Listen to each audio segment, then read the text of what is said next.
Good morning, everybody. So continuing the second day sessions, we have Vladimir Vinogradsky and Miao Zhang from the API management team to talk about the deep dive into API management. So to introduce myself, I'm Sriram Hariharan. I joined BizTalk 360 4 years ago, and this is the second time I'm attending this event. I take care of the marketing at Document 360, which is a new product. So if you want to know more about Document 360, we have a booth here, and I'll be happy to talk to you about that. So to introduce Vladimir. So Vladimir is from the Pro Integration team, and he works in the API management team. Vlad, he has more than 20 years of experience working in the software industry as a developer, software architect, a technology evangelist, and finally now in Microsoft as a program manager. To introduce Miao, Miao has been introduced yesterday in one of these sessions. Miao also works as a program manager on the Microsoft Azure API Management team at Microsoft. So ladies and gentlemen, please welcome Vladimir and Miao. Thank you. Thank you. Good morning. You guys can hear me okay? Yesterday, Miao did a overview session on API management, and he did a little poll about usage and familiarity with API management. And we were quite impressed with the numbers. It felt like 3/4 already aware of API management, and about half are using API management, which is great to see. And it's market difference from what we saw 2 years ago when we first presented at this conference. But with such mixed audience, it's always difficult to set the proper level of depth. So the presentation that I'm going to do probably will expand the knowledge of people who already have hands-on experience with API management, and maybe will demonstrate to people who are not using API management a little bit of capabilities that we have, and suggest some ways that you might use it. So hopefully you'll find it informative no matter what your level of experience with API management is. There's going to be a lot of demos. I'm going to go really fast because we don't have a lot of time. So I hope you'll enjoy it. So we're going to cover just 3 things, right? 2 of them are related to security for obvious reasons, and let me just flip it. So we're going to cover just 3 things. 2 of them are related to security for obvious reasons. Security is extremely important, but also get a lot of questions about it. And more importantly, it's actually one of the core reasons why customers choose to use API management for the APIs. And then the last one deals with deployment automation. Again, a topic that we hear very often from customers, and community did a great job of stepping in and supplying sort of solutions and proposing approaches, and we're working looking at those and coming up with sort of a guidance that coalesces all these different approaches, and hopefully we can share it with you today. So from the security perspective, you guys know that API management has all these 3 components, and all of them need to be secured, and we have 2 sort of participating roles, API publishers who are really customers of Microsoft, of Azure API Management, and then app developers who are actually customers of our customers. And those developers write applications, and those applications have users, right? And those users may be actually customers of publishers or developers, depending upon what kind of situation it is. If app developers are employees, then potentially this will be also customers of our customers. But potentially, if this is a sort of a public API and app developers write applications using public APIs, then it's their customers, actually. So there's like a lot of different moving parts. So we're not going to talk about the publisher security because it's sort of provided by Azure, and you guys are very familiar with that. We're going to focus on the first 2. And when I talk about developer portal authentication, that's obviously the top one. And then the second one is data plane security. There's both sides there, and it really deals with API security end to end. And we're going to start with developer portal security. So developer authentication. So let me set the stage a little bit to explain why you need to authenticate, in fact. I mean, it's obvious, but also there is sort of underlying reason for this. And I don't know if you guys are aware, but API management has this concept of users who are sort of developers who come to the developer portal. Those belong to one or more groups. And those groups can be given visibility or access to API products, to one or more API products. And those products really are just combinations of APIs. And so if you look at the groups, we have built-in groups, and any user who comes to the portal is automatically classified into one or more of those. Admins are the users who single sign on from the Azure portal. That's the only way to get into that group. Unauthenticated users are guests, and everybody else is developers. So it's a very simple system. And then you can define your custom groups and arbitrary, or use groups, for example, from Azure AD, which I'm going to demonstrate. Products are normally, by default, require subscriptions. To be a subscriber, you need to have an identity with the system, so you need to authenticate. So if you have an identity with or account with API management, then you can create a subscription. And that subscription has two keys, which are completely equivalent. You can use any of them. And the reason we provide two is so you can implement key rotation. But other than that, they're absolutely equivalent. Now, you don't always have to have subscriptions. There is a concept of an open product, what we call, or product not requiring subscription. And in that case, you can actually use APIs within that product without having any keys or subscriptions to it. And I'm going to show you that as well.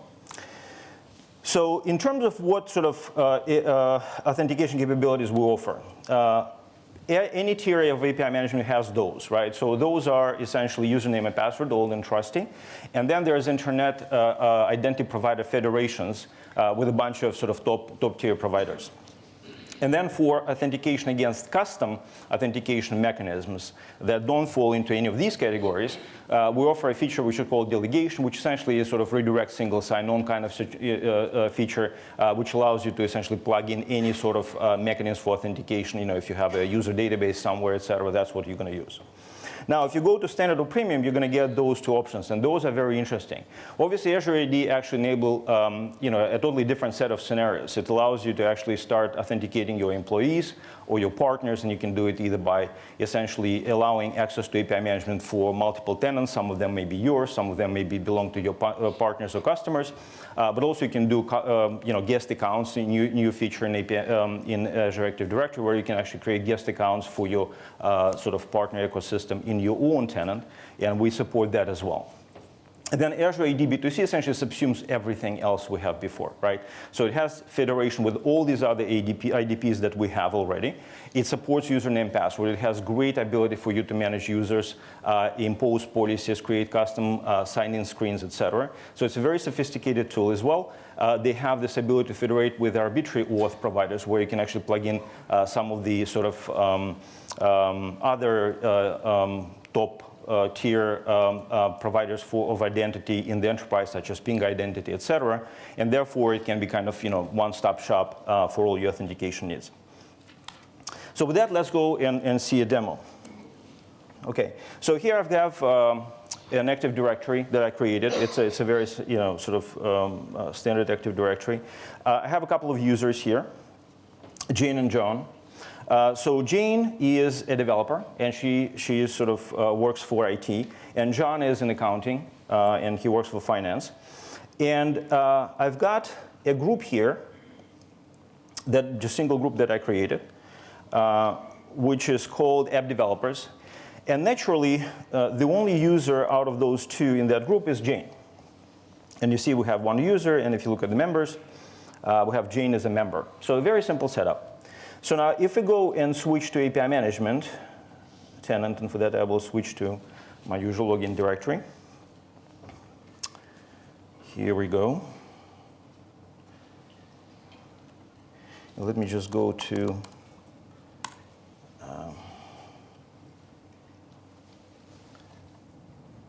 it throws me to the dog food portal, and I don't want to do that. Here we go. So here we have Epiphany API Management instance right there. So if we look at identity configuration here, you will see that I have Active Directory. And if we click on this guy, you see that this is my directory I just showed you, right? So I made that association. And the only users who are able to log into my API Management instance as developers are users who have access or who have account in this Active Directory. So now I have a few products here, API products, and they include different APIs. But if you look at access control, you'll see that only Platinum product is available only to app developers group in addition to administrators, right? So only users who belong to my employee Active Directory group app developers are able to see that product. The rest are accessible to developers and guests. And as we know, since John is not part of web developers, but he has the ability to log in API management, he'll be classified as a developer. And then, of course, anybody without credentials will be classified as guests. And they both will see start and trial products. Now, the difference is the trial product is actually open product, right? It doesn't require subscription. So APIs within it can be called directly by anyone.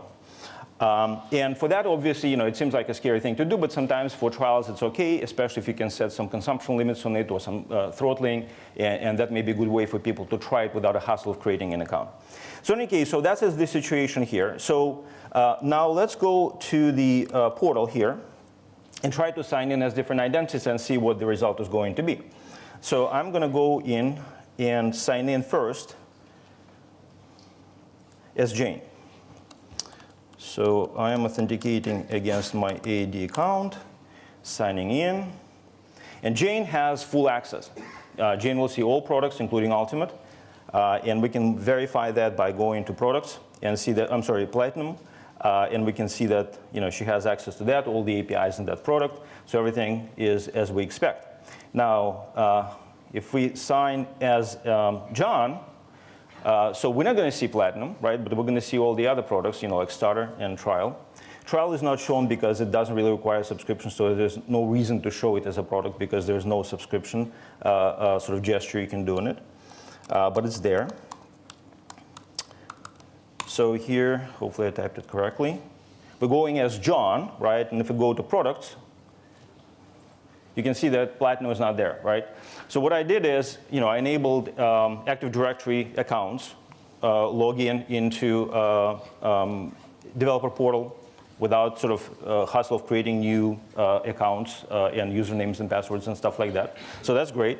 The other thing I was able to do is actually partition access to my APIs based on your roles or groups within Active Directory, which is pretty cool. Now, if I go and actually sign out completely and remain a guest, right? So at this point, I'm just an anonymous user on the portal. In theory, I should not see Platinum, but I will see Starter. Now, if you go on API, Starter actually has Conference API, HTTP bin, local weather. Numbers API is completely open. I can demonstrate that by going to Numbers API. And as you can see, if I go to try it, that's something that I can certainly do, and I can make a call and get a response and get some interesting math facts right there. And then I can call again, but this product is severely throttled, right, to avoid people sort of spamming you with access and sort of denying, sort of with denial of service attacks. So it allows you only very limited access, but you can certainly try it without having any accounts. However, if I go into a starter product, right, and you can see that these three APIs are there, and if I go to one of these APIs and try to call it, and this was glitchy this morning for some reason. Let me just do it again. So what you should be greeted with, if you go to try it, right, you will see, hopefully, let's do it again. Yeah, there is something going on. Maybe it's a browser thing. So you will be prompted with ability to subscribe, with prompt to subscribe to that product. And if you go to subscribe, it will say, now you need to actually create an account. And of course, since you don't have an account in Active Directory, no luck, you can't log in and you can't get access. Now, unfortunately, the warning sign is not showing, but you can see that I don't have subscription key. You see that there's a little red mark there, and there's no way for me to obtain one without actually signing in. So that's sort of authentication piece, developer authentication piece. So go back to the slides. So let's just summarize a few sort of things that we already discussed. AD is great for business to employee, obviously, but also great for business to business, right? So again, you can associate more than one tenant with API management. So you can actually give partner Active Directory tenants direct access to API management, or you can create guest accounts in yours and do it that way. And for those kind of situations, we have recently released a feature where you can designate a login directory, login tenant, specifically for those guest accounts. B2C actually is great for everything, right? So essentially, if you are doing B2C, obviously, as the name suggests, it's right there. But also for if you want to just use username, password, or do identity federation with sort of auth providers out there that are not supported directly, Azure AD B2C is the way to go. Delegation feature is great for custom auth, and that's where you escape hatch if there is no support. So if you have something custom going on, some legacy thing, or you want to just do a single sign-on between your developer portal that already exists and ours, that's a great way to do it. We have this wonderful option, which I didn't show you, but it's there, that allows you to essentially redirect all guests to sign in. So essentially, whenever your authenticated user comes to the portal, they'll be immediately thrown into sign-in dialog box without seeing any content on the portal whatsoever. One thing you probably noticed in subscription model, I know some of the customers in the audience actually expressed interest in more flexible subscription models where you don't necessarily have people owning subscriptions, but rather wanted groups owning subscriptions or creating this account in abstract. We are working actually on changing that, making subscription model more flexible. So if you guys have any feedback, please find us, and we'd love to take it. Let's go to data plane security and talk about that. So again, gateway sits in between. It receives a request, does something to it. In this case, we're going to be talking about authorization, but potentially it can do caching, transformation, and other things, and then it forwards it on to the back end. So you need to secure both sides, right? So that's an important thing. So what do we have for you in store to do this? Keys. Keys, as you saw, enabled automatically, simple to use, simple to start with. We also support Auth 2 and OpenID Connect through JOT token validation, and we're going to extensively talk about that, and I'll do some demos around this. We also support client certificate authentication. We're actually beefing up our support for client cert authentication, but it's a great way to, it's a very strong sort of authentication mechanism if you want to authenticate applications or specific devices. We support IP filtering. We have fairly flexible policy that can be set dynamically, obviously, that allows you to essentially now enable access to a single or a set of IP address, or on the contrary, block access to a single or a bunch of IP addresses.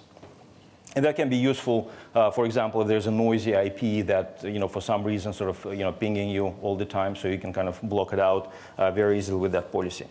We also support actually any authentication mechanism that is not supported directly, but that can be externalized in HTTP endpoint. And I'm going to show you an example of that, actually. It's a very valuable capability. We point to it a lot, essentially, when we responding to RFPs or talking to customers. But here I'm actually going to demonstrate how it works. And then, of course, don't forget to relate limits and quotas. They are really very nice protection mechanism, and you saw how it actually works very well with this guest access, right? You can't really grant guest access without using protection through rate limits and quotas. On the other side, we have direct support for HTTP basic mutual certificate authentication. Shared secret, something like key, is very easy to use, obviously. IP filtering there actually refers to the fact that on the side of the backends, you can actually provide exclusive access to IP address of the API management instance itself, right? And that way, you will ensure that nobody else can sort of run around and call your APIs directly. And then, of course, you can actually use virtual networking capabilities in Azure to do some interesting stuff and further secure access to your backends and make sure that gateway is always in the way of every request coming in. So let's talk about some frequently asked questions that come up time and time again. So what do you guys think? Which one is better? You can just shout out. Any opinions there? Token? OK. I would say it depends, right? That's the best answer a security professional can give, right? And in general, in software development, right, it always depends. So this is just to show, right, they're different, right? So key is extremely simple. Both are bearer tokens, right? So whoever has either the token or the key can call the API. They actually have different properties in terms of how you validate them. They can be used to authenticate different subjects. There's no way to actually authenticate a particular user with a key, right? So if you need that, obviously key is not a great way to do it. JOT, on the other hand, is a very robust credential. It has very good protection mechanisms for mitigating some of the common attacks, like, for instance, replay attack, right? But also, it's harder to use, and it requires additional setup. So keys are nice to start with, right? But in certain specific, in certain scenarios, JOT and Open ID Connect or OAuth are actually the right way to do it. The other thing is actually what situation you're in. If you're providing a sort of generic horizontal data, weather, sports scores, things like that, right? Data that is not sensitive, data that is meant to be shared. Especially since if you give a key, in exchange for some consideration to your developers, right? Essentially, it's on them to keep this key secure. If someone steals this key, you're not exposed really, right? They will be taking it out of their quota, right? And of course, you can mitigate that problem with them on a one-off basis as just resetting this quota for them if someone stole their key, right? And they just discovered. So in those situations, key is a perfectly fine approach, and it's simple, and it works really well. However, if I'm accessing my my data from my health provider, it's better not be key, right? It's better be something that is strong authenticates me, right, and not necessarily a developer. So again, it depends. So now, can I disable keys? And you guys should already know the answer to this question. So what is it? Yes, exactly, by using basically products that don't require subscription. That's very easy to do. There's only one limitation with that. Well, actually two. One limitation is that when you use open product, you can have one API in only one open product. Otherwise, you can have actually API in any number of products, but only one single open product. That way, we can apply scopes for policies correctly. And the other thing that you're going to lose tracking of who developer is. So you lose a little bit of metadata. That's not a big deal. You can sort of mitigate that, but that's just something to keep in mind.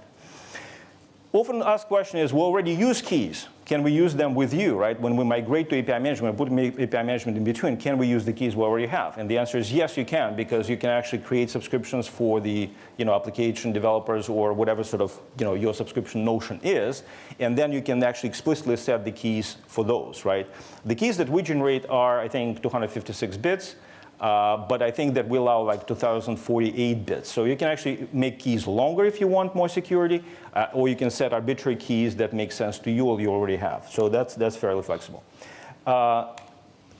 Is it safe to use the API management IP and firewall rules to control access to my backends? And the answer is yes, but it's conditional. So that IP will change, right, if you join or leave virtual network. So you need to sort of understand that. The other thing when it's going to change is if you delete or suspend your service, right? When you recreate it or unsuspend it, it may not necessarily have the same IP address it had before. Barring that, yes, IP address is stable and you can definitely use it. And then last one, how do I ensure exclusive access to backend APIs from APIM? And unfortunately, there's no magic, and you have to use one or more of those, and we suggest more, obviously. You can use authentication between us and backend that is exclusive. You can use IP filtering on your backend, but that's sort of fairly easy to defeat. And then you can use private networking. And speaking of that, we have actually great support for private networking with sort of ability to join virtual networks in Azure. So now there's a few things to understand here. First of all, we require a dedicated subnet that is totally sort of dedicated to API management instances. It has to have enough IP addresses, not just for us to join, but for us to scale, right? So you need to allocate proper number of IP addresses. This is all described in documentation. There's a link on the slide, but these things to keep in mind. The other thing is that we are sitting in your virtual network. You control the security groups and sort of all the routing rules within your network. So you can easily deprive us from access to the dependent resources, right? Or access that we need to control the service. So there's certain configuration that needs to be there, right, for us to operate correctly. And we have a lot of support calls where people kind of, don't neglect to do this or by mistake sort of set their rules in such a way that prevent us from operating correctly. So that's a little bit of a hassle. We're working on sort of removing that particular problem, but it's going to take us probably a few months to do it. So in the meantime, please keep in mind that we have these dependencies. You have to respect the rules that we need. We have complaints that some of them are unnecessarily broad in sort of your opinion, and we agree, and we're again working on mitigating and narrowing down the set of sort of open channels that we need to operate correctly within your virtual network. Of course, here you can basically do wonderful things, right? Your backends can be completely private, accessible only to API management. You can set network security groups to do that, and API management exposes all external endpoints. We control DNS, routing, and everything else. So from that perspective, it's sort of a fairly easy setup. We also support internal configuration. The idea here is that you can call API management endpoints internal only, right? So coming only from within the VNet or from on-prem. There is no external access. So that's useful. But what's more useful and what people do most often is this, right? They actually put firewall in front of us, and therefore there is sort of a layered defense here. First, the request hits application firewall, application gateway firewall, and then it goes to API management, then goes to basically one of the backends, et cetera. It's the most involved configuration to set up, and it has some gotchas, which I'm going to tell you in a few minutes. Here I am in API management. I'm going to be using this single API here, HTTP bin. So right now, as you can see, in inbound, there is no policies. There's just policies getting inherited from a larger scope. We don't worry about those. So this API actually maps to this little website. If you guys don't know about it, you should learn it. It's a wonderful tool. It allows you to actually test APIs, and they have lots and lots of different methods for testing different things with APIs and API clients. So it's a really, really great API. And I'm going to be using it here because I'm going to be using some of the endpoints that basically reflect back the request payload so we can see what's going on. The other thing I'm going to be using here is this wonderful website. It's run by our Auth0, and it allows you to basically generate JOT tokens. So we're going to be generating these JOT tokens on the fly and sticking them into requests and sending requests and seeing what happens. The way I'm going to do it, in the interest of time, instead of fiddling with the UI, I'm going to be doing it all programmatically using our management API. So I'm going to be setting policies using an API. And here is the operation that I'm going to be using. As you can see, this is a put. And I'm doing it on http-bin.org API. And I'm setting policy there. And I'm supplying policy in line.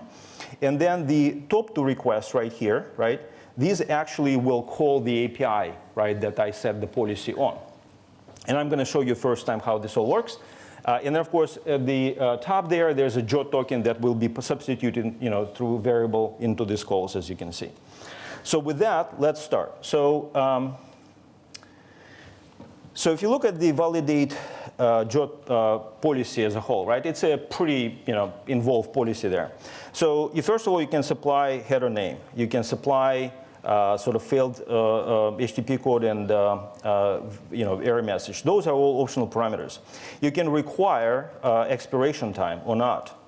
You can require scheme or not. You can require that the token is signed or not. And usually, all of those default to true, right? Because that's actually the right way to do it. Clock skew, essentially, you can allow a little bit of a clock skew between the server and the client.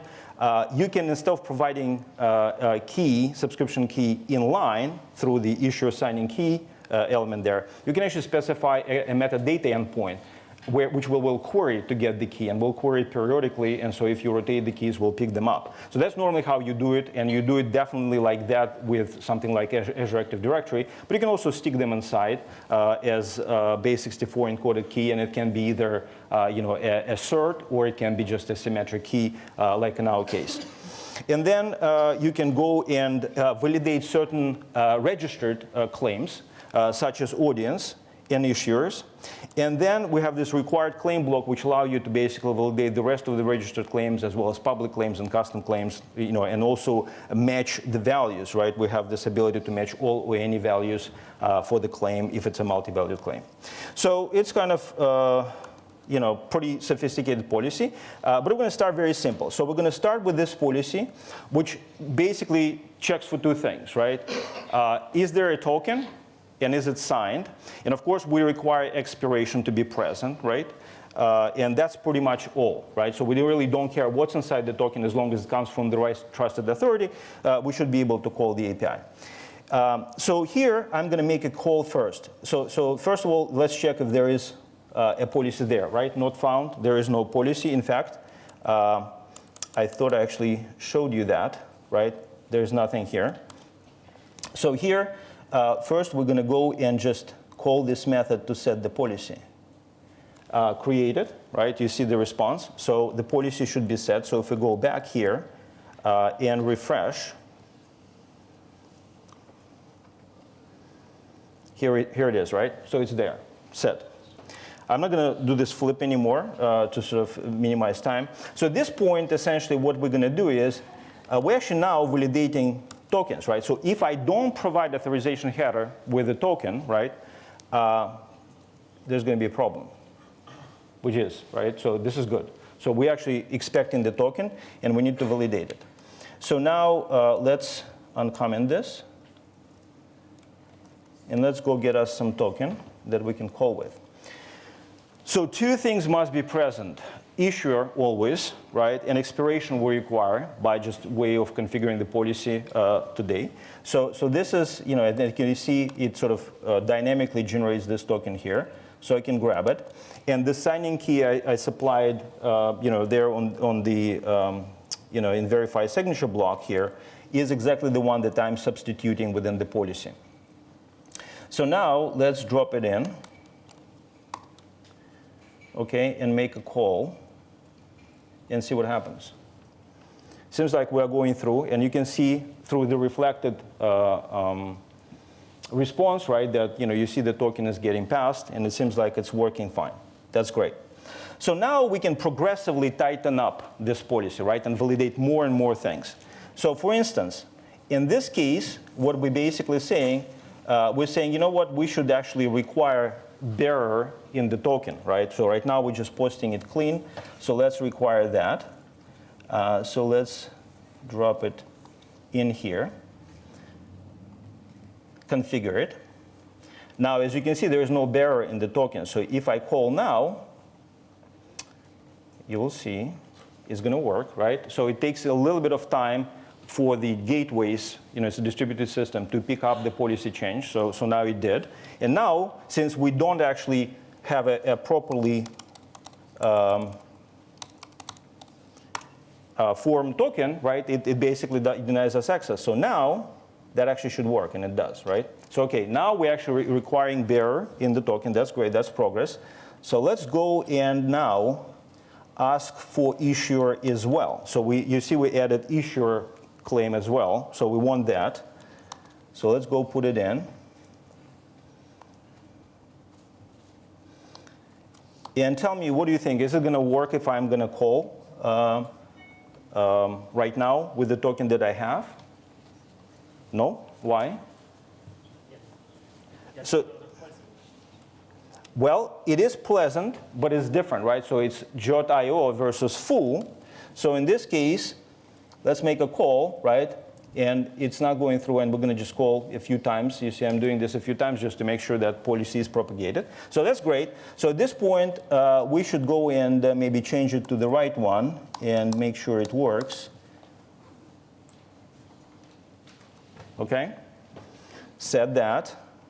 Hopefully it's propagated now, where it is propagating. Come on. Yep. Working, right? So that's great. So what else can we do here? Well, we can also do the audience, right? Audience is kind of important. It prevents sort of the token redirect attacks, right? Where essentially you take token that's targeted at this API and use it with that API. So for that, we can actually require audience, and I'm basically saying that the audience should be equal to the host name of API management instance, essentially, right? So all APIs, you know, I kind of, you know, waving my hands around that, but you know, it's easy enough. So let's go and stick that in over here. And that is not, I will tell you a secret, this is not an our token, right? So that should not work. And let's go and test that.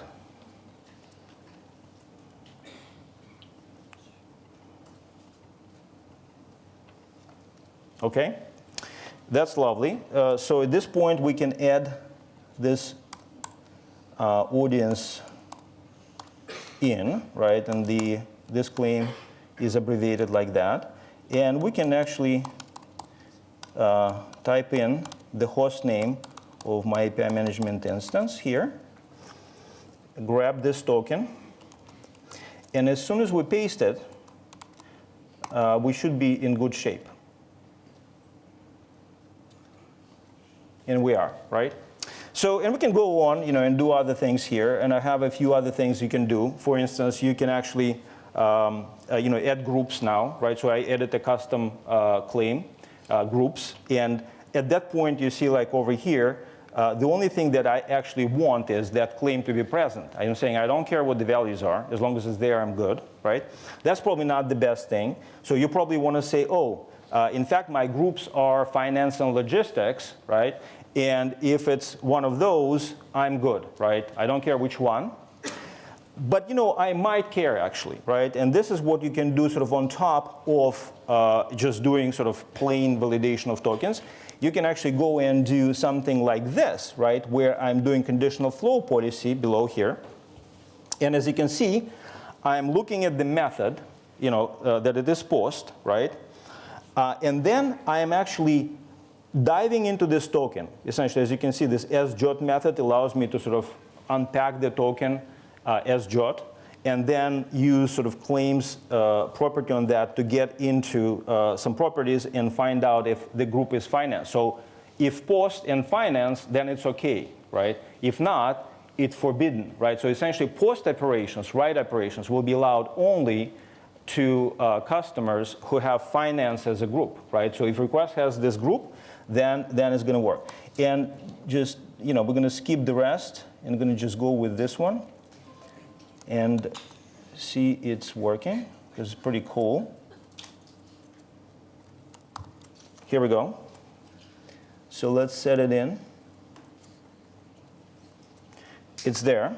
So it's propagating right now. So what we need to do, right, we shouldn't forget, we should add that group. And for now, we're going to put group name as foo, right? Which means that we should be able to call only get method, but not post method. So let's copy this token here, right, and make a call, right? So it's not going to, well, frankly, hold on. It's probably didn't propagate yet.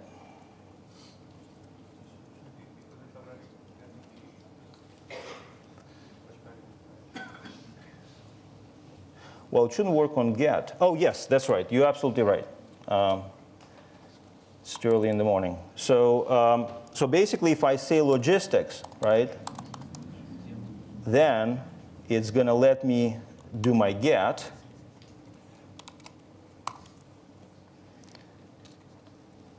Right? But it shouldn't allow me to do my post, which it doesn't, right? And I'm not going to show you that finance actually works, but it does, trust me on that. So that's sort of validate jot, right? Validate jot is very powerful, and you can use it in very flexible ways, and it's a great way to pre-authorize your requests before forwarding them on to the backend. One thing to keep in mind, when we do that, the token actually goes to the backend. That's actually always happening. Keys, tokens, everything that you actually not explicitly remove from the request will go to the backend. So you have complete option to actually go and do extra validations on the backend. Or you can unpack that token and supply that information some other ways, like through header, to decouple your backend from the authentication mechanism that is used currently, which is JOT, right? So you have lots of options there, but keep in mind that sort of all of these options are open to you. So let me talk about custom authorizer for a moment. It looks like a big and scary policy, but it's not. So let me just walk you through this. It does very simple things. So first of all, it goes in. So the idea here is very simple. I don't know how to authenticate these requests because I don't support, in API management, that authentication mechanism natively. So what I'm going to do is I'm going to implement the authorization actually in external authorizer. In this case, it's a function. And that function is very simple. When authorization header value is 1, it says it's OK. When it's anything that 1, it says I can't allow it, right? But you can imagine it could be, SAML validator or, basic authentication, thing that checks credentials against database, et cetera, right? So in this case, essentially, what I need to do, first I say, is there an authorization header? If it's not, I basically challenge them to authenticate. Second thing is I'm going to basically do a cache check, right? I'm saying, have I already seen this authorization header value? And if so, what was the authorizer's answer for that, right? And if I have it in cache, I just serve it from cache. I don't call authorizer. And in this case, I store it only for 5 seconds, but your mileage may vary based on your sort of situation. You can choose different timeouts. Now, then, if it's not actually in cache, I have to invoke, and this is this send request policy right there, right? That basically makes a call, gets the response, fishes out the status code, and it's at 200 means it's okay, 43 it's not, right? And then basically caches the result. And I also added a little tracing here for us to see if the value is actually served from cache versus directly from the authorizer, just to see the latency difference in there. So it's a very simple policy, does very simple things. And this is where I'm going to set it, right? Again, I'm setting it exactly on the same API. Everything is the same. So let me just put it there. And it should be there at this point, right?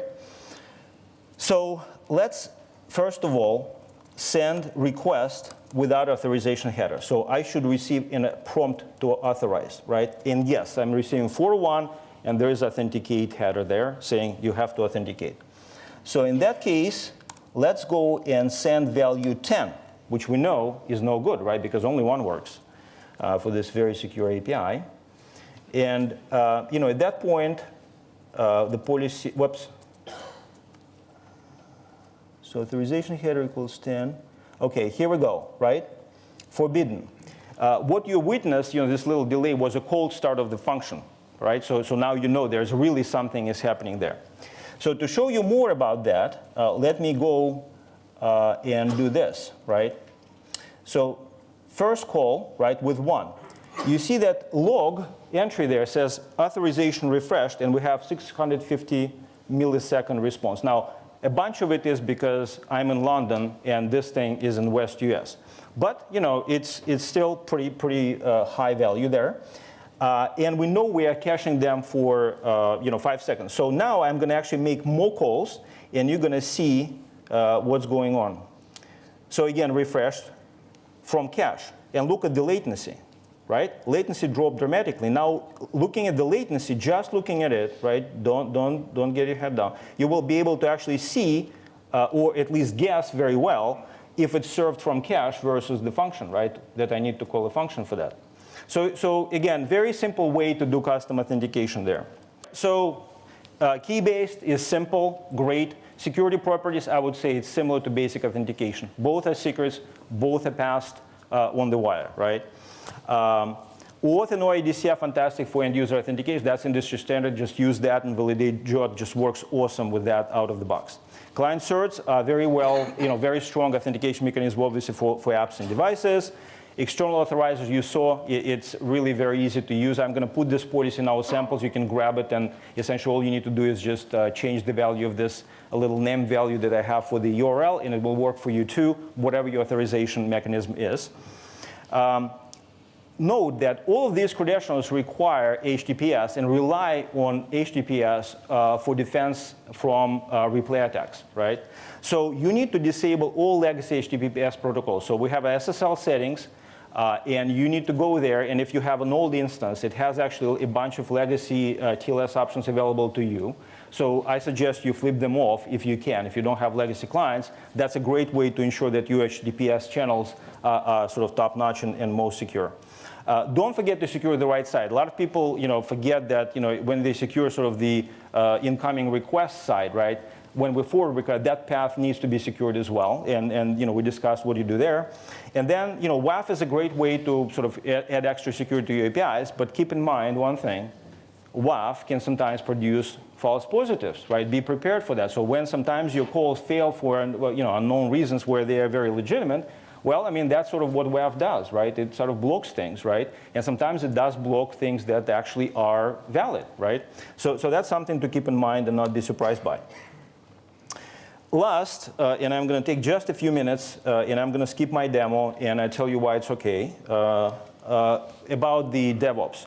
So this is essentially the context of that is we have multiple development environments, multiple teams.